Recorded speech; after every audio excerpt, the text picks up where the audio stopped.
বিগত বিশেষ করে 15.5 বছরে ফ্যাসিস্টদের বিরুদ্ধে লড়াই সংগ্রামের ক্ষেত্রে ছাত্র সংগঠন হিসাবে ছাত্রদল এককভাবে প্রকাশ্য ভূমিকা পালন করেছে, কিন্তু অপর যে ছাত্র সংগঠন যারা রয়েছে তারা কিন্তু প্রকাশ্যে সে ধরনের ভূমিকা পালন করেনি।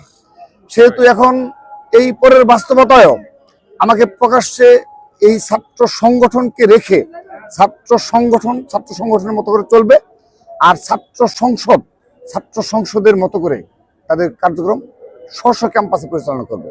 আমাদের ছাত্র সংগঠন হিসাবে দেখেন, শুধুমাত্র স্ব ক্যাম্পাসে নয়, বাংলাদেশের সকল ক্যাম্পাসে একযোগে পরিচালনা করতে হয়। এটি ছাত্র সংগঠনগুলোর দায়িত্ব। এক্ষেত্রে প্রধান ছাত্র সংগঠন হিসেবে ভূমিকা পালন করে সংগঠন হিসাবে ছাত্রদলের আরো অনেক কাজের ব্যক্তি রয়েছে। যেমন ধরুন যে আপনি সর্বশেষ জুলাই আগস্ট আন্দোলন যদি চিন্তা করে দেখেন, RICL TMX যুগের পর যুগ স্থাপনা থাকে মজবুত। সেখানে আপনি আমাদের যে পৌরসভা কমিটিগুলো রয়েছে উল্লেখযোগ্য ভূমিকা পালন করেছে। আমরা পরবর্তীতে অ্যানালাইসিস করে দেখেছি এবং আমরা তো সারা দেশ থেকে অনেক ফুটেজ কালেক্ট করছি। সেখানে দেখা যাচ্ছে বিশেষ করে পৌরসভার যে কমিটিগুলো, তারপর বিভিন্ন মহানগর ছাত্রদলের যে কমিটি ছিল, তারা সম্মুখভাগে অংশগ্রহণ করেছে। সেহেতু আগামীতে যখন আমরা ছাত্র সংগঠনগুলো পরিচালনা করব, সেক্ষেত্রে আমি মনে করি তাদেরও প্রায়োরিটি থাকতে হবে।